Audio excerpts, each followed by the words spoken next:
Greetings, fellow cosmic citizens, and welcome to Cosmic Cafe. I have a real treat for you today. Paula Thompson is with us, whom I've been telling you about, and if you saw the show last week, I ran Paula's introduction to the Urantia book, which is truly lovely and inspiring. Paula is with us via Skype. She's in Colorado, and we're in Asheville, North Carolina, of course. And very quickly, I'm going to read her bio, and then we will speak with Paula Thompson. She's been an avid reader of the Urantia book since early 1976, when, as she says, it came into my life at a time of great crisis as the answer to a fervent prayer for some good news. Since that time, she's been a daily student of the Urantia book and has been studying weekly with a group for 30 years. Paula joined the Urantia Book Fellowship in 1982 and has served the fellowship in various capacities.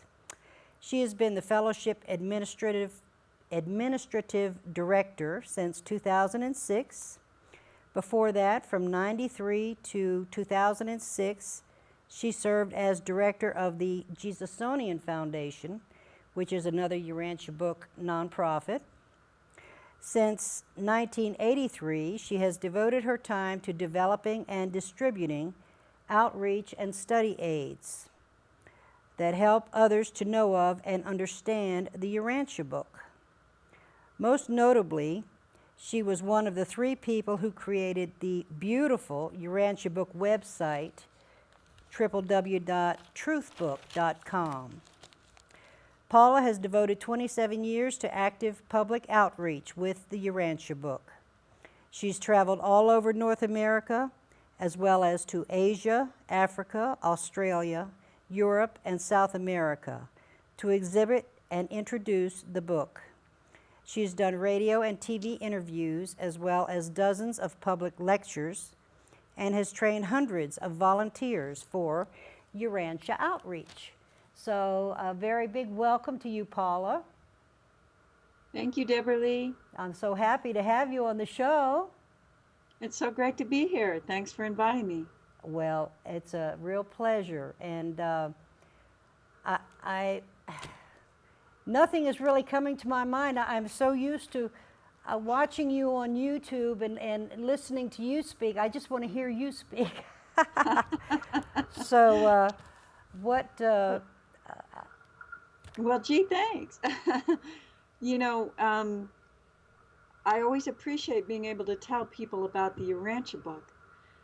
And, I know that most of the world, maybe we could say, isn't ready for the Urantia book. But I think there are quite a few people who are ready for it, and I think that's why it's here. I don't think it would be here otherwise.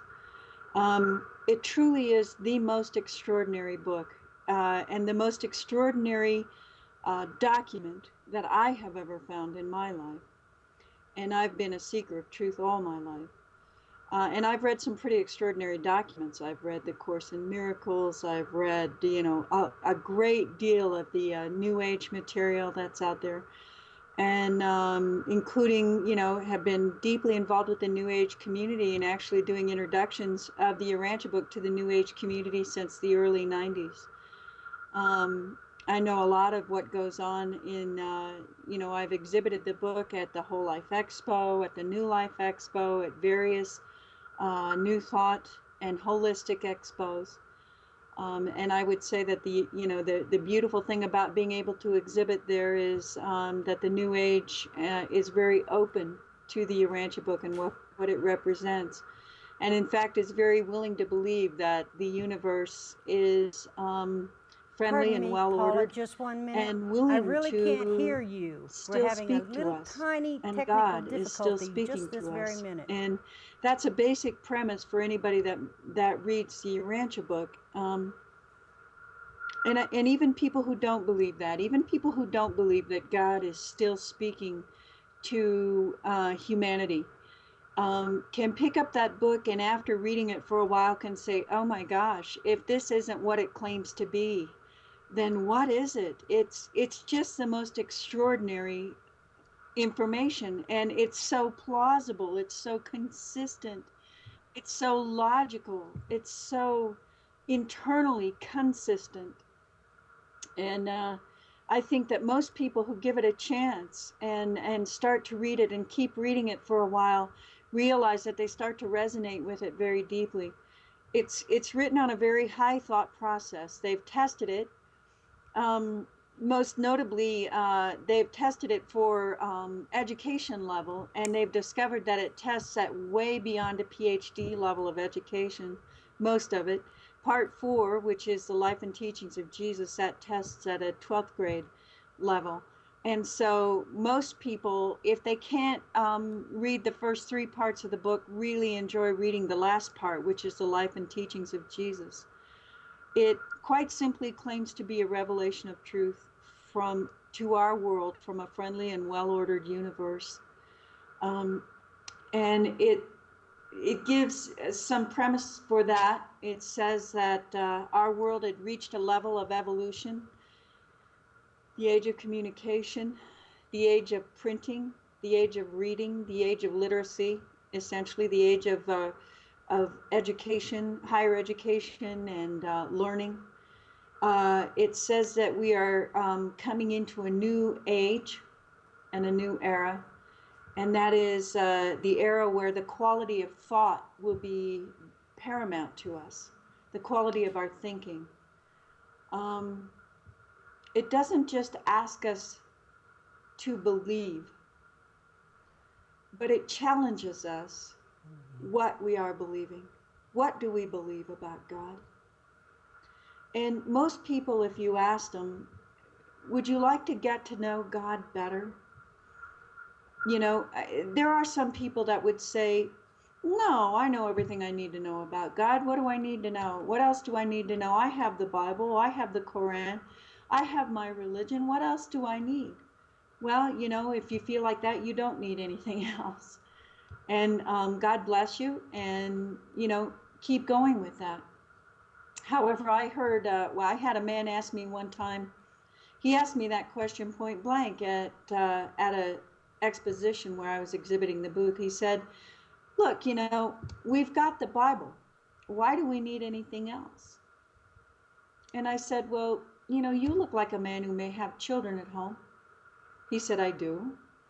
I said, how many children do you have? He said, I have a daughter. I said, is she a teenager? He said, yeah, she's 16. I said, is she going to college? He said, well, yes, of course. And I said, why? Why does she need that? She's got all she needs, right? She's learned all the fundamentals, reading, writing, arithmetic, all of that. She doesn't need to go to college, does she really? Why? Why does she need more than what she's already been given? And he was a thoughtful man. He thought for a moment. He went, oh, I gotcha. Really? Yeah, Yes. okay. You Yes. know, if humanity has everything figured out, honestly, folks, why are we in such a mess down here? That's You know, why obvious. are we at each other's throats? If we've got this thing all figured out, why do we have the ability to blow ourselves up?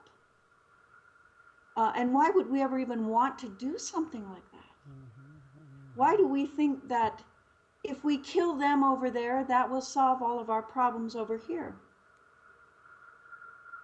Why are we still warring with each other and advancing our war machine?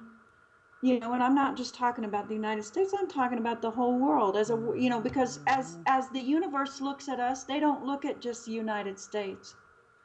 As God looks at us, he doesn't look at just rich white people. He doesn't look at just Christians. He doesn't look at just Muslims. He doesn't look at just Hindus or just, you know, Sufis or Buddhists. He looks at the whole planet. We are a family on a planet in space, a family of a race of beings. We have so much in common. And God loves all of us. He is not a respecter of persons. No wise parent ever could be or would be. And that's the first thing that the Urantia book introduces the reader to, is the concept of God and who he really is. Who is God really? Is God angry? Is God mad at humanity? Is God going to obliterate us or almost obliterate us? Or are the bad things that, do the bad things that happen to us, do they happen because God is mad at us and he's trying to teach us a lesson? So he's going to rain terror down on this poor little beleaguered planet. A lot of people believe that. Let's look at these questions in all sincerity and ask ourselves, because you say you watched my story last week. I really had to ask myself, if God is going to kill my mother and father because they don't claim to be a particular sect of the Christian religion, do I really want to worship a God like that? Is that my God? And I had to answer myself honestly, no, that's not my God. My God loves humans. My God is the Father of all humanity. The most important thing that I probably ever, read prior to the Urantia book, there were several things that I read that really touched my soul. The first one was just a bulletin out in front of a church. It was the church marquee. And church marquees love to put little thoughtful sentences on their marquee to make people think as they go by and drive by and go on with their day, and they're left thinking about that. I was about 13 years old. Martin Luther King was one of my heroes. I never really believed that God liked any human better than any other human. My own parents weren't like that, and I couldn't imagine that God was less than they are. My own parents didn't put one member of their family above another or one of their children above another, and I couldn't believe God would do such a thing. And so I saw this marquee, and it said, "He who loves God also loves him who God loved." And that really struck me. I mean, it really struck me in my core, because I love God. I've always loved God. And God has gotten me through some real tough times, even as a child. And I knew that. I knew that was the case. And so I reasoned with myself, if I love God, I have to love him who God loves. And I realized that God loves all of us. God is omnipresent, omnipotent, omniscient. And inasmuch as he is those things, inasmuch as he is perfect, infinitely perfect, he loves us all. He doesn't play favorites with his children. Just because some of us are more confused, or some of us aren't sure, some of us need a little more than the others. Any parent who's ever had more than one child understands all their children are different. Some children need more attention, others don't need as much. It's okay. Doesn't mean you love any